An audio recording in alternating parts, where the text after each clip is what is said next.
latest style tech. So we have a firefighter robot in front of me, as you can see. So this firefighter robot, when it sees fire, it go ahead and launch the fire.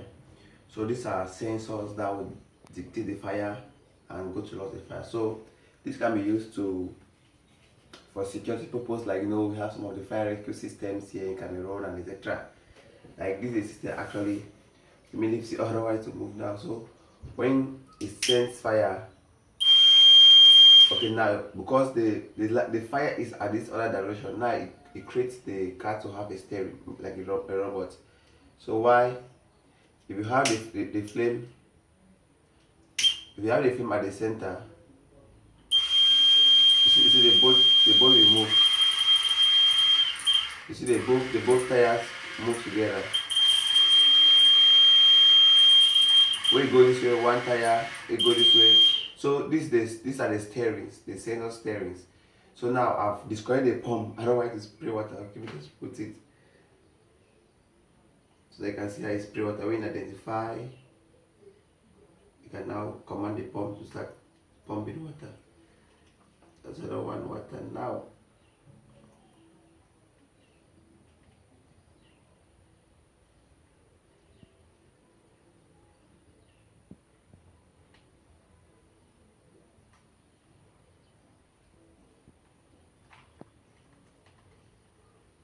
So now when this has you have the sensor for the pump, you have the servo. So when it sends the pressure on the fire, you see it's gonna spring water.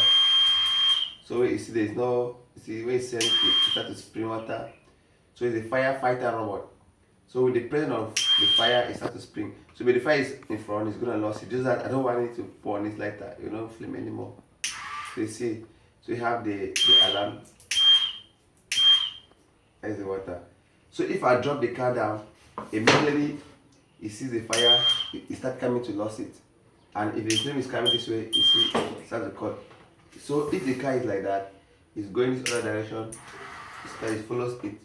And if it's this direction, it turns to the direction. So it's actually a firefighter robot.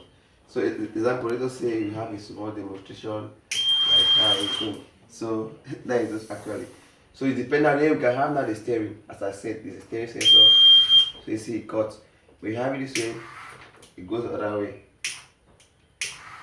So it follows where the fire is going. So the robot is able to locate fire ever where the fire is and go to the location and spread the fire. Then now we have a little problem with this servo, because the servo is the one to control the pump so that in case the servo have a problem. So the servo now, when it's lost, the servo is sprinkling the water, as you can see. So here we have our Arduino board and etc. So actually, I think with this, our fire rescue system can improve in building robots in terms, if they are not there, robots or vehicles can move on their own and lose a fire. So this can be used in companies that deal with a lot of cutting stuff and materials. So they can put them in those areas, especially in where we have these magazines and warehouses, so that you can be able to help to protect things like that. Or bigger companies like Seaport and companies that deal with a lot of cotton, cloth stuff and mattress, etc. So having rescue systems can help to facilitate human effort, and secondly can actually do a work when the humans are actually around. That is why when the robot is like this, it actually don't function. So when it picks the signal of the fire, it starts to move ahead, and if the flame goes the other direction, it permits it to move the other direction. So you see, it moves according to how it sees the flame.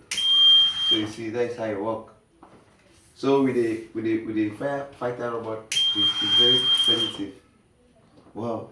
So thank you. So you are seeing the fire detector actually. So it's when the fire, everywhere the fire is going. So if the fire comes this way, it is turning. But if the fire goes the other direction, so you have a steering that follows the fire. So I'm just trying to show you a very simple illustration how it works. And so these are the steering.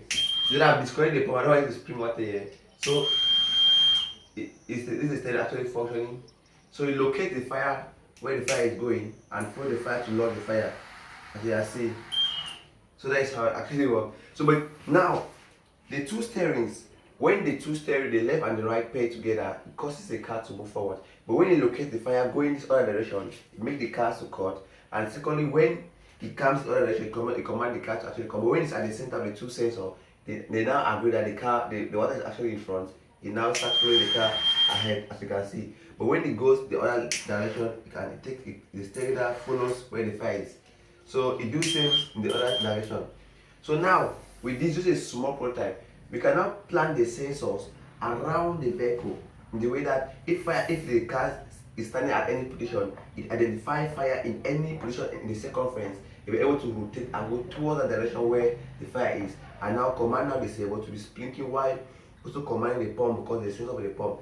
I discovered the pump for here because this was small demonstration. That's why I want to spin on this table, so as you can actually see how it's working. So now, if actually the fire runs in a straight line, as you see, because the rubber will go ahead. So when it comes and the fire is about to take a turn, it also follow. Okay, good.